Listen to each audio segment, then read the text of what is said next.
You know, the war in Ukraine, it didn't just start in 2022, not even close. To really get what's happening, we have to go back, way back. We're talking centuries. This is a story about shared roots, about two nations taking very different paths, and a long, often painful struggle over what it even means to be a nation. So let's peel back the layers and look at the deep history that's driving today's headlines. All right, so here's our roadmap for this explainer. We're going to start with the medieval origins that both nations claim as their own. Then we'll see how being part of different empires created these really unique identities. We'll have to confront the shared trauma of the Soviet era, which is absolutely crucial. From there, we'll watch as a new nation gets on its feet, trace the direct path that led to the invasion, and finally, we're going to boil it all down to the one powerful question at the very heart of this conflict. So yeah, the big question. How did we actually get here? Well, the answer isn't in today's news cycle. It's in a history that begins well over 1,000 years ago, in a time and a place where Kyiv, not Moscow, was the real center of power. And that's where our story really begins, with a shared inheritance that is, you guessed it, deeply contested. We're talking about a medieval state, Kyivan Rus, which both Ukraine and Russia claim as the very foundation of their national stories. And this gets right to the core of the whole narrative battle. Is Kyivan Rus the ancient beginning of a uniquely Ukrainian nation, or is it the cradle of one big, shared civilization, where Russia is the main heir? Seriously, how you answer that question frames everything that follows. It's the historical fault line running right under this entire conflict. So, after Kyivan Rus began to fade, the path forward wasn't a single highway. For the next several hundred years, the lands that make up modern Ukraine were pulled in totally different directions, ruled by competing empires that would each leave a permanent mark on the region's identity. And you have to understand this division because it's absolutely crucial. It basically created two different worlds within one future nation. The West was looking towards Central Europe, right? It was absorbing the political and cultural vibes of Poland and Austria-Hungary. At the same time, the East and South were being pulled deeper and deeper into Russia's orbit. This created historical fault lines that you can argue are still visible today. And then you have Crimea. It's got its own completely unique history. For centuries, it was the land of the Crimean Khanate. When Russia conquered it in the 18th century, it wasn't just another land grab. For Russia, this was foundational to its identity as a great Black Sea power. That's why Crimea has always had this strategic, almost mythological importance for Moscow that's way bigger than its actual size. Okay, so now we jump into the 20th century, and this is an era of just profound trauma and radical change. The next 70 years would see Ukraine forged in the brutal furnace of Soviet rule and World War, events that would scar and shape its modern identity forever. So after a brief and ultimately crushed attempt at independence in 1917, Ukraine was pulled into the Soviet Union, and what followed was just one catastrophe after another, seared into the national memory. You have the man-made famine, the Holodomor, the absolute devastation of World War II, and then a seemingly minor bureaucratic shuffle in 1954 that would later become a geopolitical time bomb. The Holodomor. This was a horrifying man-made famine caused by Soviet policies. It killed millions of people. For many Ukrainians, this isn't just history. It is the foundational national trauma, often seen as a deliberate act by Moscow. But, and this is so important, Russia has never viewed it that way. And that creates this profound, dangerous gap in how these two nations see their shared past.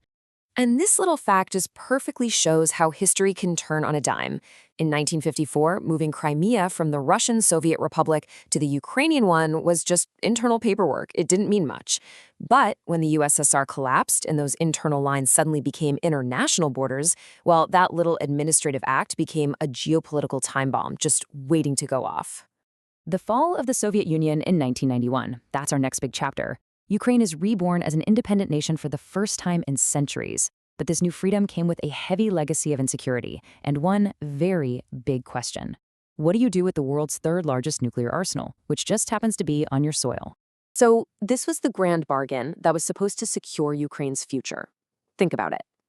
Kyiv gives up its entire nuclear arsenal in exchange for a promise from Russia, the US, and the UK to respect its sovereignty and its borders.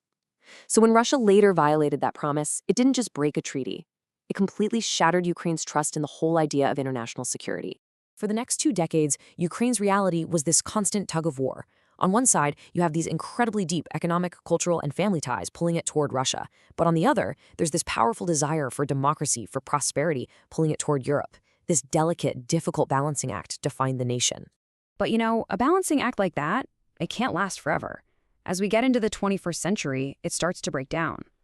A series of huge popular uprisings and political crises would basically force Ukraine to choose a path, and in doing so, set it on a collision course with its powerful neighbor. You can almost see the dominoes fall.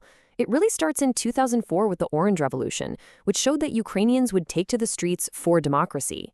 A decade later, the Euromaidan protests signaled a decisive final turn toward Europe, and that triggered Russia's response. The annexation of Crimea, a simmering war in the Donbas that started right after, and then, finally, the full-scale invasion in 2022.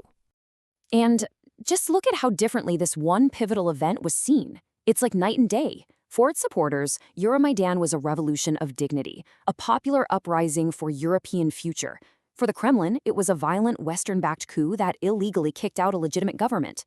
There's just no middle ground there, and that narrative clash became the justification for everything that came next. And this is so important to remember. The massive war of 2022 was not the beginning. For 8 long years before that, a grinding, brutal, and often forgotten war was being fought in the Donbas region of eastern Ukraine, a conflict that had already claimed more than 14,000 lives. So, after walking through 1,000 years of history, from the fields of Kyivan Rus all the way to the trenches of the Donbas, it really all comes down to this one fundamental question. There are really 2 fundamentally different ways to look at this conflict. From Ukrainian perspective, it's a clear-cut case of sovereignty. A larger country is illegally invading a smaller one, period. The Russian frame is about security and historical grievance. It's a response to NATO expansion, which it saw as an existential threat. And it's so important to see the difference here. One is an argument based on international law. The other is an explanation of motive. They are not the same thing. So, if you take one thing away from all this, let it be this. There is no single simple cause here. This war is the result of a perfect storm of historical factors. The ghosts of collapsed empires, the weak foundations left behind by the Soviet Union, a failed security system after the Cold War, and, this is the trigger, Ukraine's persistent democratic choice to align with the West, a choice Russia ultimately decided it would not tolerate. And that leaves us right here. When you strip away all the complex arguments about treaties, security, and deep history, the core of this war is brutally simple. It is a fight to answer one question.